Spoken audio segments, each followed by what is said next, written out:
You know Santa was real? Yeah, you I'm so sorry.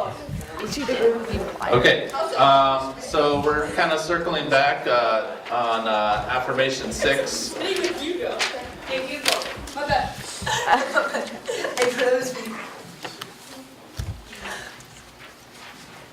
All right.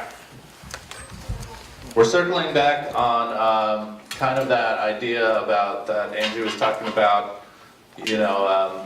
people that need help, and then people that don't need help. And the question kind of came up as we were talking about it, well, what kind of a person deserves help?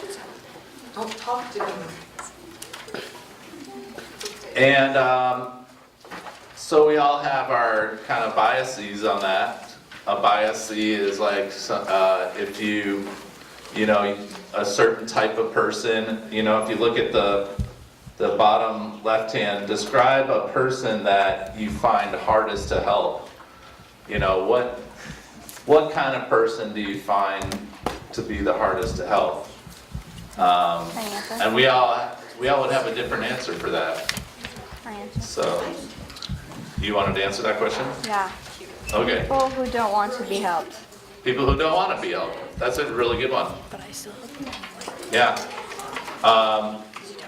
But it's obvious, Lydia, is it obvious they need help, Yes. but they don't want to be helped? Yes. They just kind of want to stay in their same situation. That's a huge population of people.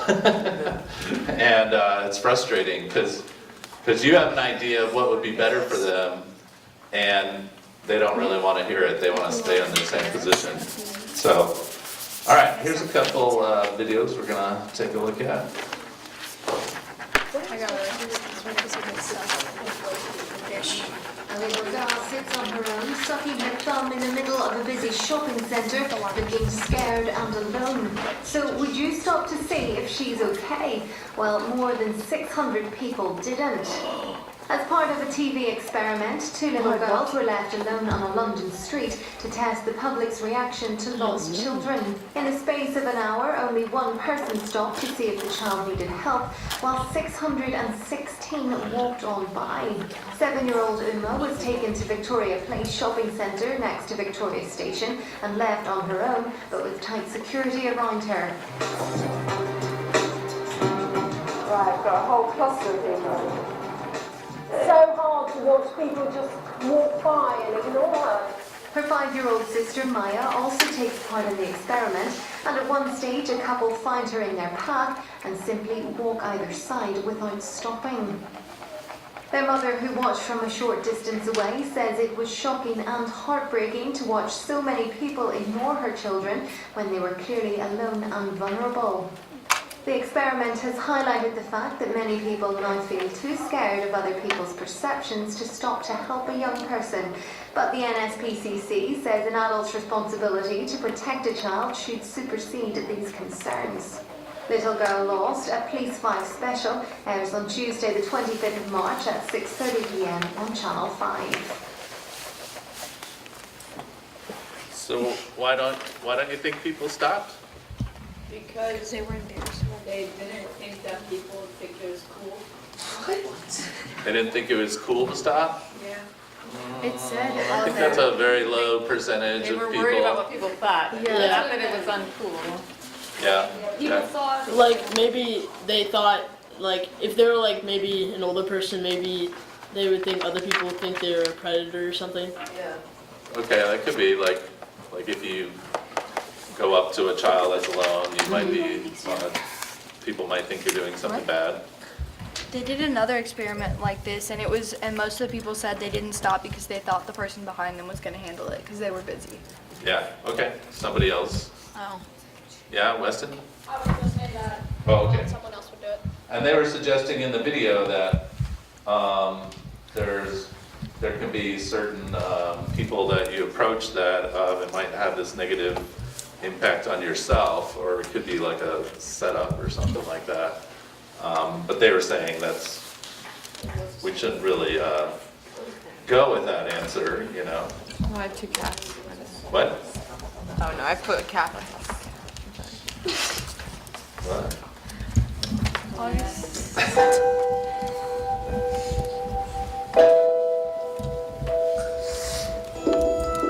This one's interesting. It takes it a little step further.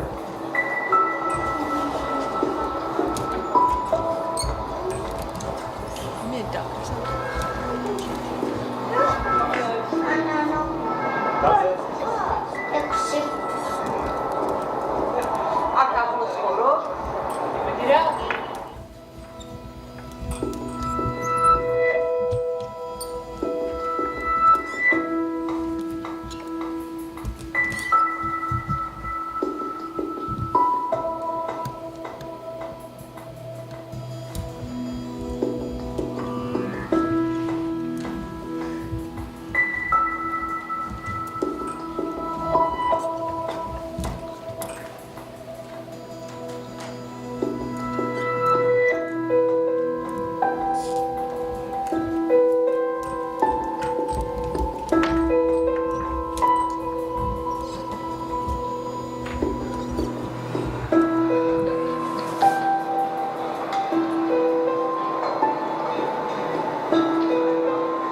We'll be both like,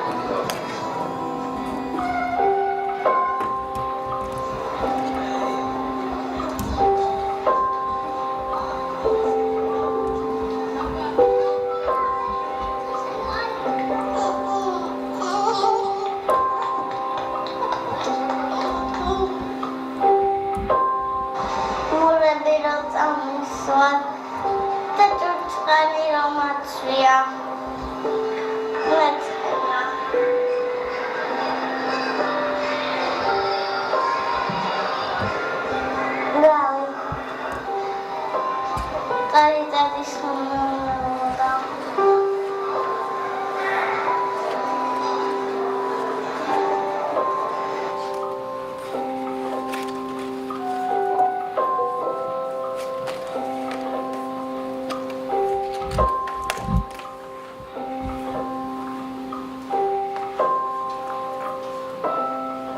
so what do you think of that? Like, there was a real difference between a well-dressed, clean girl and a dirty girl in sweatpants. Do you think, would you agree with that? Like, if a kid walked up to you in a restaurant that was clean, would you say hi? And if they were kind of dirty or smelly, they didn't really do smell here, but I would imagine smelly is a factor. Would it be harder to say hi or to give them anything? What do you think? Maybe. Because then you might think they're like homeless and trying to take your money. A lot of people are trying to take your money. I don't know. Have you had somebody trying to take your money? I was in California. When you were in California? Yeah. In LA, I stepped in Coco pee. Okay. Did the video surprise you? They're wearing slides.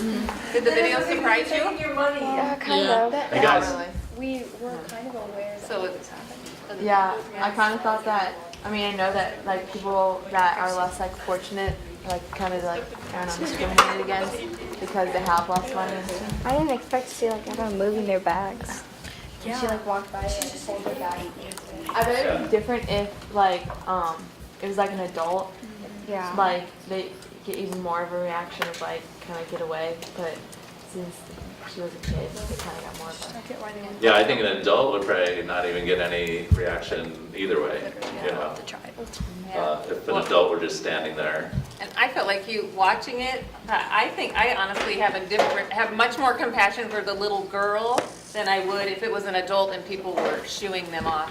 I think it's easier for us to find that when we watch it as a child, but the reality is it's, no matter how old you are, it feels bad. It's easier to watch it if it's a girl? No, it's easier to have compassion for the little girl Oh, than right, an adult. right. Yeah. Yeah, especially a dirty, smelly Yeah. adult, you know. But it's the same thing, it's a person that, and maybe they were even, you know, made up to look like they were dirtier and smellier than they were. So what can you apply from these videos in terms of when you see people that you don't know anything about, you don't know any of their story, but you're instantly making judgments? Not, I mean, I'm not saying you're judgmental, but we're all making judgments about a person when you see them. So how can you apply this these videos, like, you know, in the way that you look at people? Just think about that, write it down. I actually interviewed people on 72nd and Dodge. I did. Hello. What are you doing out here on 72nd and Dodge? Flying a sign.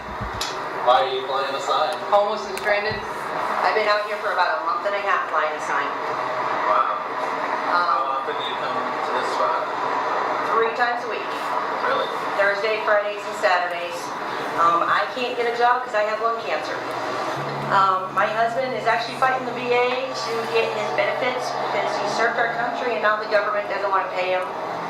So we're having to be out here flying signs. I'm out here trying to get some money. Yeah. For food. How's it working? It's not working. The most I've ever gotten was $110.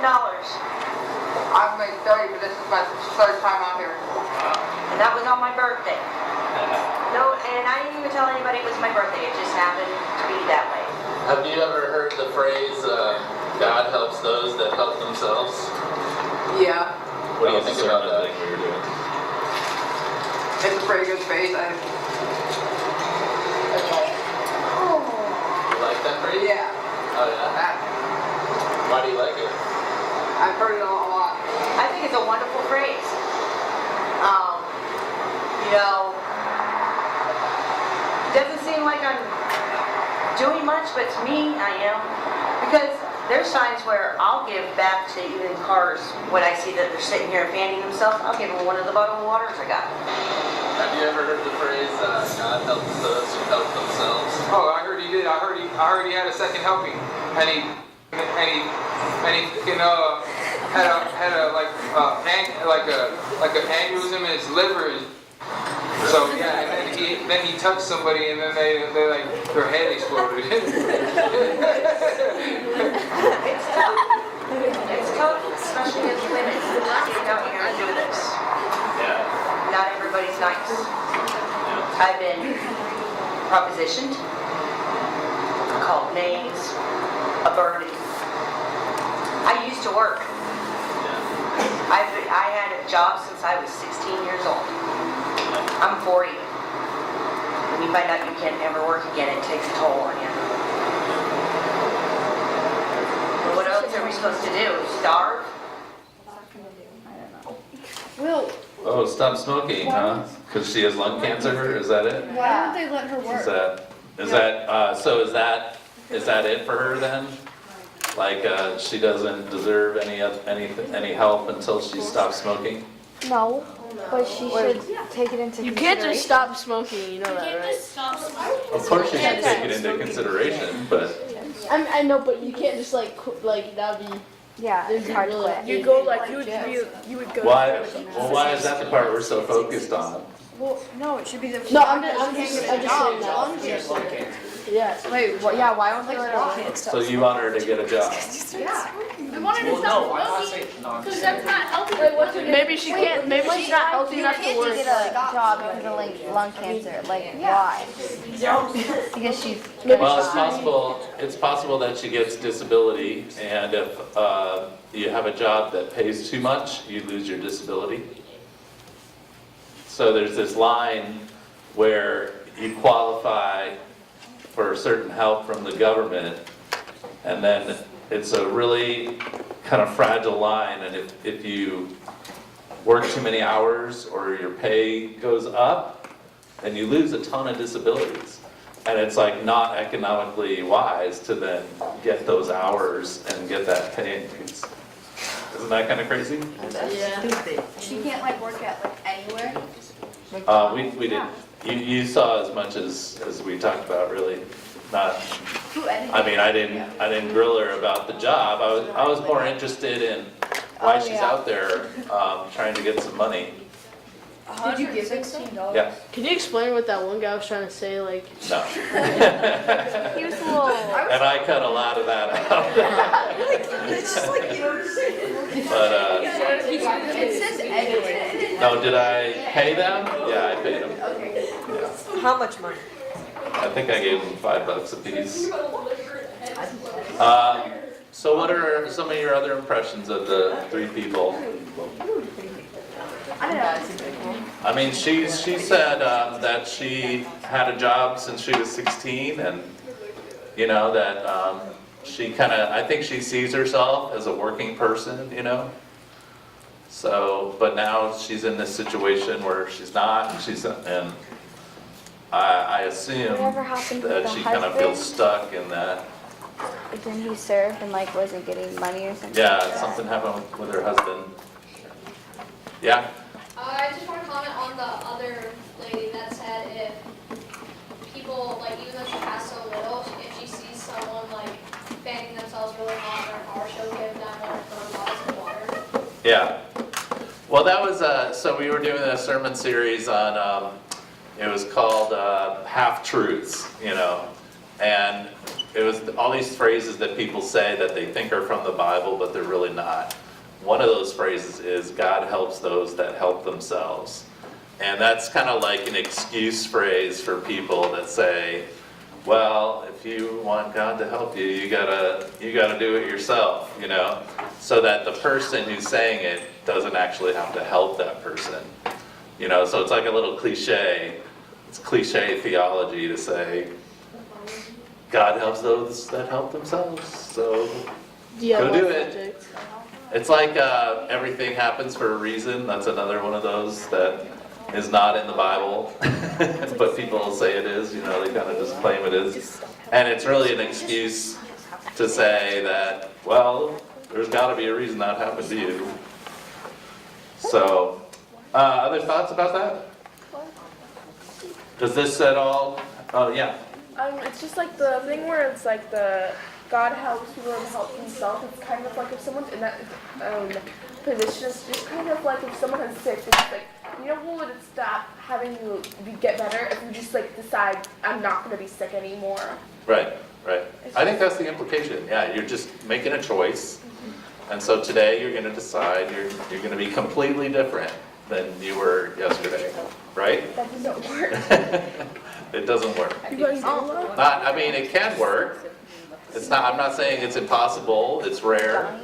And it can work better with support, you know, maybe if you said, you know, you're gonna start change tomorrow, but you're gonna have some people supporting you, that would make a big difference. I just didn't know, because I bet there was like something that occurred in her life that made her get to like that position. I don't know like what that was, but like, I don't think if she's been working like all that, and then suddenly she just ended up on the street, so there had to be like something that was kind of like a turning point. Yeah. And it might have been like the lung cancer, but like, I don't know.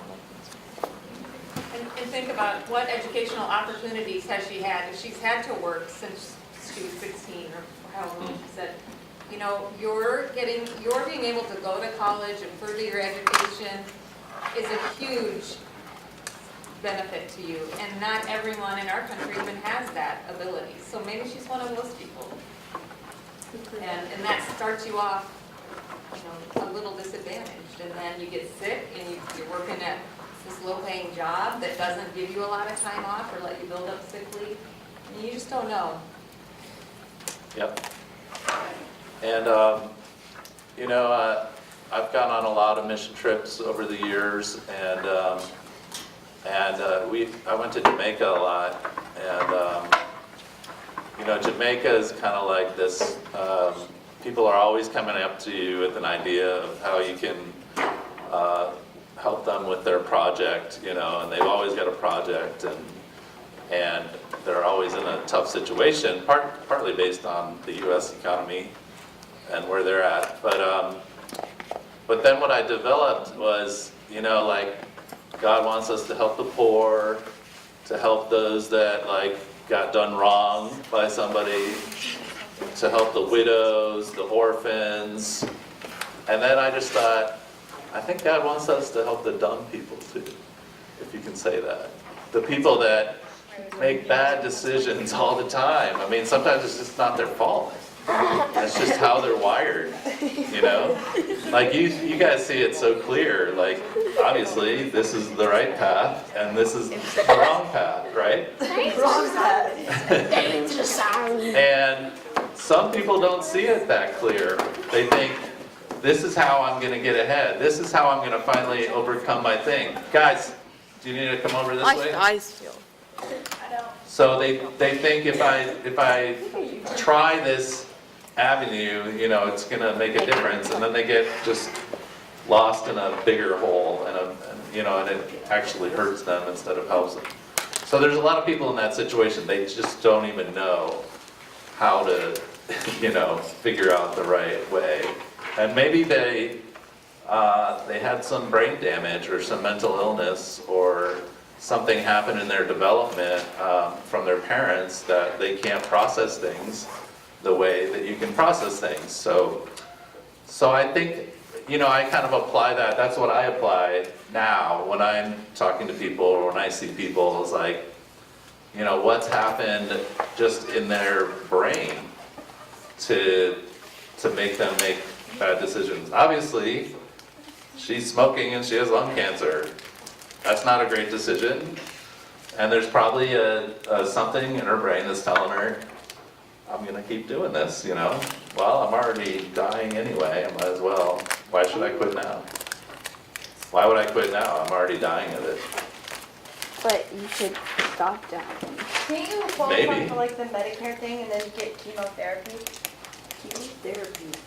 I don't know how you qualify for Medicaid or Medicare when you're that age. My mom is low income and she lives in subsidized housing, and she has to go through so much paperwork to get her insurance. And then so you have to make this little amount of money to live in the apartment that she lives in, and then she just wants to work still, and so she went and got a part-time job, and they said, you're gonna have to move out.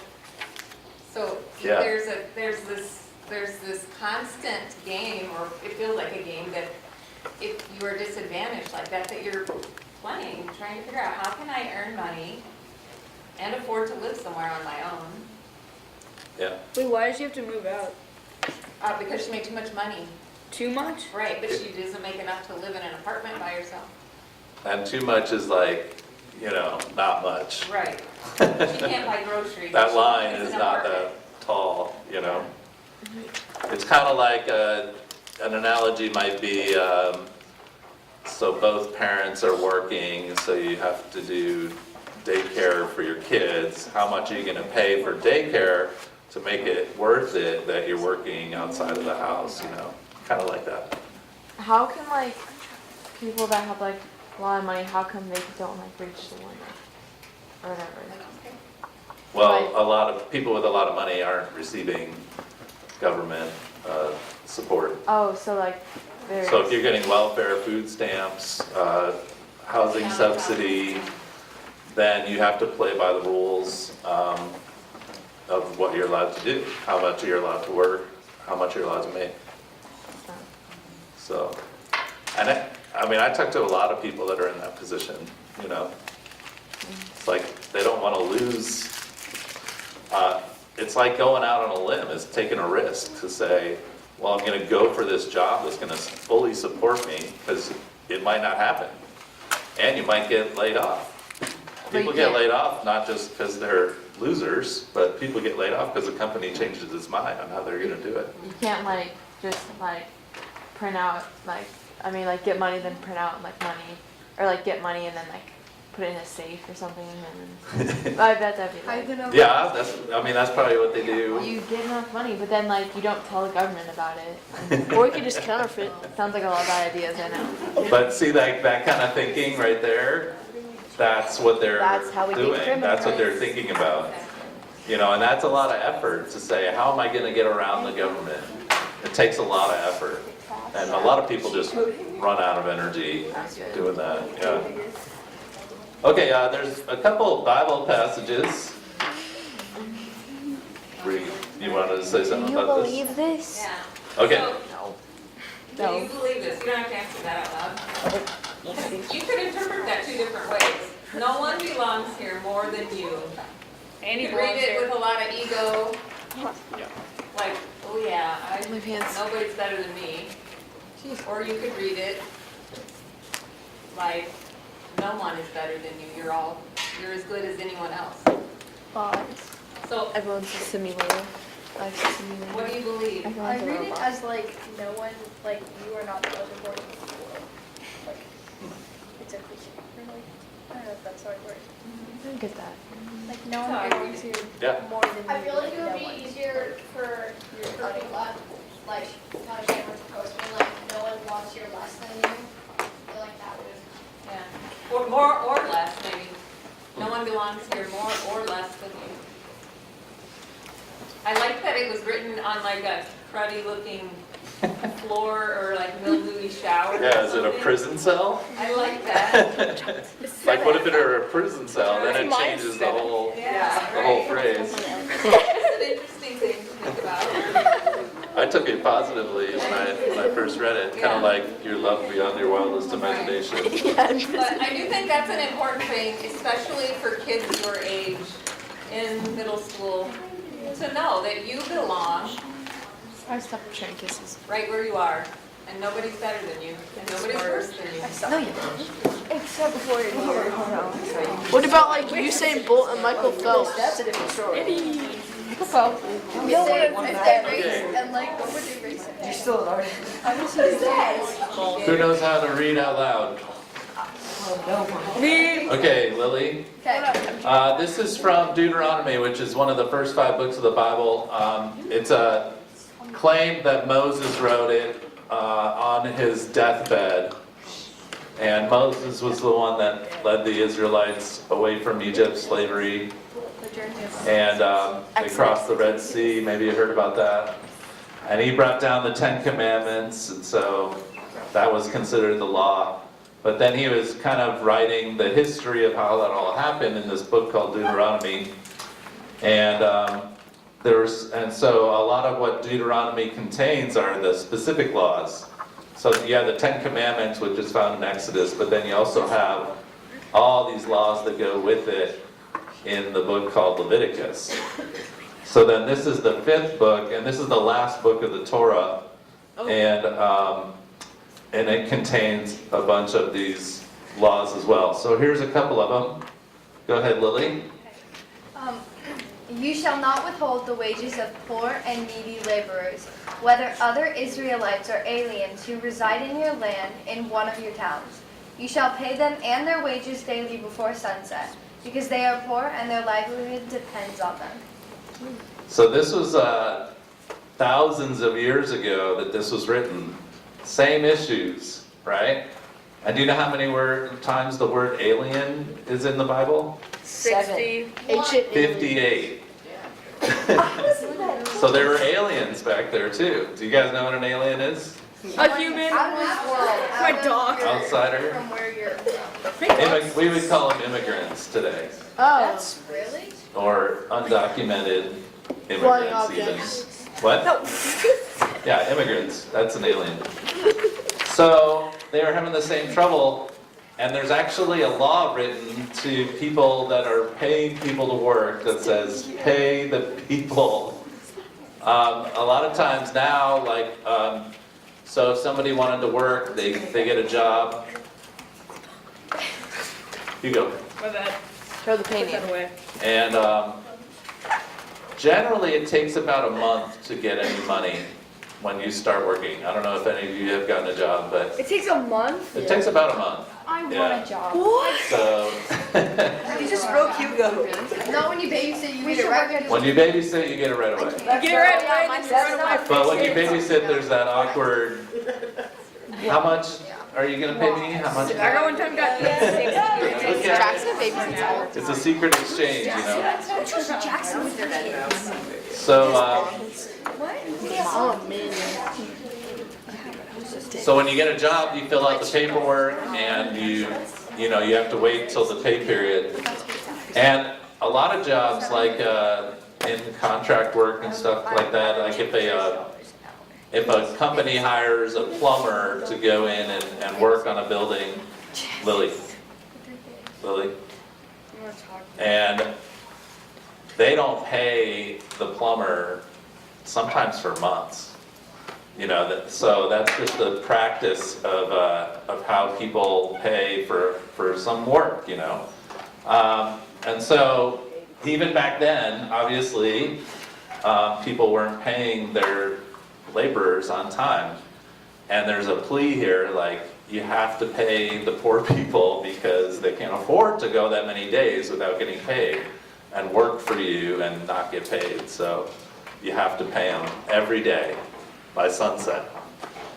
Yeah, August. Well, in world religions we learned about like this rule. I don't know what religion it was, but that might have been what you guys were talking about. But where if you have enough to like supply yourself with stuff, and like then you should give. It's like one of the 5 pillars or something. And you should give, to people. But I don't really know. Like 2% of your. Yeah, I don't really know if I agree with that. So if you have extra, Because they might have gotten like a really good job, but they paid for the education to be able to get that job, and so I don't know. yeah. Thank you. Well, yeah. Generally, the like laborers, you know, people that are gonna work with their hands and not gonna go to school and stuff like that, they're very limited as to what jobs they can get, and they're limited as to how much control and how much say they have in those jobs and how they get paid. So, and then later it says this. Somebody else want to read it? Yeah, Weston. When you reap your harvest in the field and forget a sheep in the field, you shall not go back to get it. It shall be left for the alien, the orphan, and the widow, so that the Lord your God may bless you in all your undertakings. When you beat your olive trees, do not strip what is left. It shall be left for the alien, the orphan, and the widow. When you gather the grapes off the vineyard, do not clean what is left. It shall be left for the alien, the orphan, and the widow. All right, you know, you guys are farmers, right? You're from Nebraska. You know what all those things mean. Yeah. Have you ever forgotten a sheep in the field? Oh yeah. Oh, yeah, totally. every All the Tuesday. time. There's a big old hymn, bringing in the sheaves. I never knew what it meant. So what's the message here? Oh, Yeah. don't abuse olive trees. No, I'm just kidding. It's like don't Don't avoid the other ones. Like, I don't know, don't avoid the girl. if you already take what you need, don't use the rest of it. Harper? Well, you're taking what you planted. I mean, it's your farm. Edie.